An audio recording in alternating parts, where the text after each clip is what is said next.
This is Mark Gunn Media. Hit it! Hello and welcome once again to Gunshots, Straight from the Hip. I'm Mark Gunn. The views expressed are those of the speaker and not reflective of anyone else. This episode, Old School Lessons for New Millennium Teachers. The Mess at Mizzou. Over the last few months, we've seen more incidents of racism, despite the best efforts of those that insist that it's not as bad as it used to be, or those that have deluded themselves altogether into thinking that it no longer exists. Look how far we've come. We have not only elected the first African-American president, we've re-elected him. And the fact of the matter is, people don't dislike him because he is a black president. That has nothing to do with it. It's because he's a blind president. It's not about the pigment of his skin. It's about his policies. I mean, he didn't say all people. He said some people. You don't think there are white people who don't like the president because he's black? I think the concerns people have and the reason people don't like President Obama is because of his policies, nothing to do with the Hold on. Are you suggesting that there's not one white person in this country that opposes Obama on the grounds of race? Are you saying there is not one? That's a simple question. The people who dislike this president do so because they don't like his policies and the way he has mismanaged this country. This is the problem. You actually can't acknowledge the existence of any level of racism. You can't even acknowledge that one white person out of hundreds of millions of people might be racist. You've seen scores of reports about police officers killing unarmed black men. There's an ongoing narrative by conservatives that insists that there's a so-called war on cops. These same conservatives would have you believe that the Black Lives Matter movement is to blame. Is Black Lives Matter a hate group? No. I mean, you mean like neo-Nazis or Aryan Nation or Klan or even... I think they're a hate group. They hate police officers. Well, they have strong feelings about... No, they hate them. They want them dead. You're also starting to see people fighting back. Young people of color and allies of different ethnicities stepping up on college campuses and saying enough is enough. Fraternities and sororities that were once shielded by their racist past and present are no longer afforded the protection of membership. They are being exposed and dealt with. The Greek letters have been stripped off the frat house this morning, and the young men who once proudly wore them have been stripped of their pride. Are you embarrassed? Extremely. Can I say anything else? This is something that's been rehearsed. This is something that is well known. Everybody on that bus was singing this chant proudly and confidently. Every day there are battles being fought across this country, some larger in scope than others. From those one-on-one teachable moments to full-scale assaults on America's racist institutions, the song remains the same.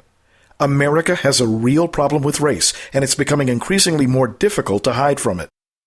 The best example happened this week at the University of Missouri. Systematic oppression is because you don't believe that you have the equal opportunity for success. You don't believe.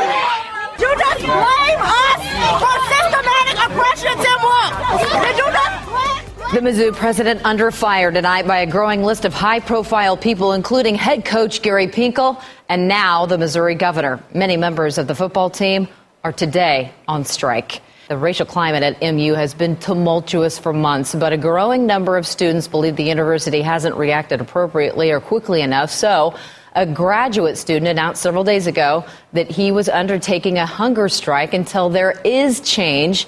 And some of the key incidents that have increased those tensions started back in April. Racial slurs and graffiti found at a residence hall. That graffiti did include a swastika. And then in September, the president of the Missouri Students Association says he was called a racial slur.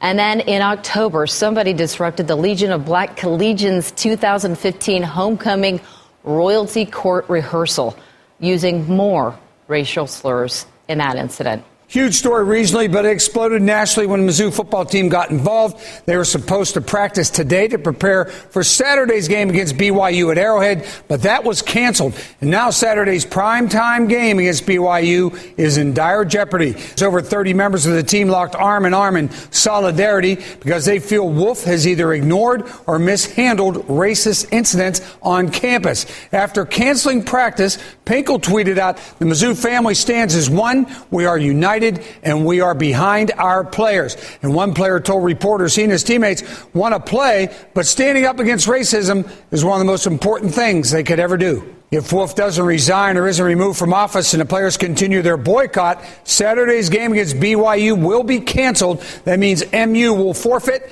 and they will owe BYU $1 million for breach of contract. But here's the real problem. Long after Tim Wolf's situation is resolved, the cloud of racism is going to remain in Columbia, and it won't just be used against the school's athletic programs during recruiting. It'll be used against the university itself as they try to attract gifted minority students to all aspects of academic life. And Amy, they better get this thing resolved in a hurry, make sure that cloud goes away.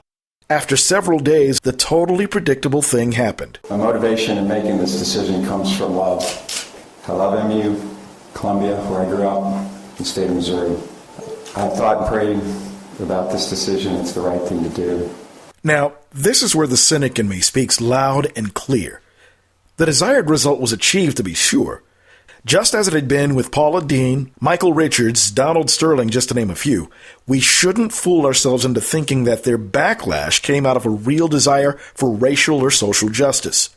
That backlash came because the brands they represented knew that racism is bad for business. Racism is expensive, as it should be. I made that point on Facebook, and apparently a lot of people agreed with me. As of this podcast, my statement has garnered close to 1,000 likes. I said, and I quote, "You know the real reason the president and the chancellor were shown the door. Money. To the tune of $1 million for every game not played.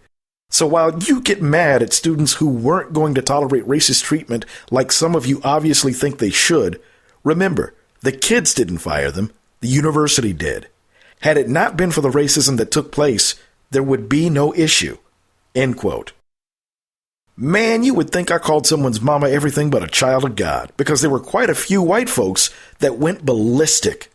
Honestly, I found it amusing reading their posts as they fell all over themselves trying to deny that anything wrong happened, or how the black students needed to put their big boy pants on because they simply couldn't understand how black folks could be so upset over what they called a little name calling.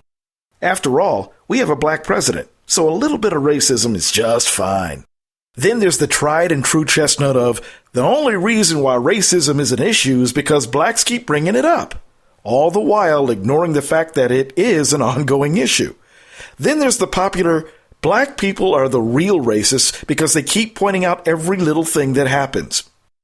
Well, I've found a surefire way to shut all of that nonsense down, and it's this question.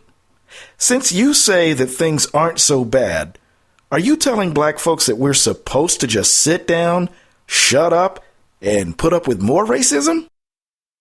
They won't answer that question because it would call for them to actually be honest. They know racism is wrong, they just don't have the guts to openly admit it. Now, since the whole Mizzou incident went down, and it's not over yet, black students and their allies are addressing racial issues on their respective college campuses. After all, you'd be a complete idiot to believe that issues of race don't happen in more colleges and universities around the country. Some university presidents are getting ahead of any potential protests by actually engaging with the students. Presidents like Mark Schlissel of the University of Michigan. I look at it as a case of the chickens coming home to roost. It looks like the emphasis that colleges have on their football programs and the revenue they generate could potentially be the biggest weapon students have in changing the racist status quo, and it's a weapon as old as fighting racism itself. For a number of years, the Negro passengers on the city bus lines of Montgomery have been humiliated, intimidated, and faced threats on this bus line. Just the other day, one of the fine citizens of our community, Mrs. Rosa Parks, was arrested because she refused to give up her seat for a white passenger. Mrs. Rosa Parks was arrested and taken down to jail, taken from the bus, just because she refused to give up her seat. At present, we are in the midst of a protest, the Negro citizens of Montgomery, representing some 44% of the population. 90% at least of the regular Negro bus passengers are staying off the buses, and we plan to continue until something is done. You hurt the wallet, and it seems that people will finally listen. I wonder why it is that college students can figure this out, but the rest of us can't.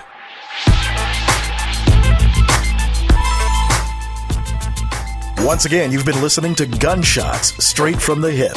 The views expressed are those of the speaker and not reflective of anyone else. If you have any comments or questions, feel free to send me an email to markgunmedia@gmail.com or leave your comments in the space provided below. Thank you for listening. Mark Gun Media. No hype, no hoopla, just damn good work.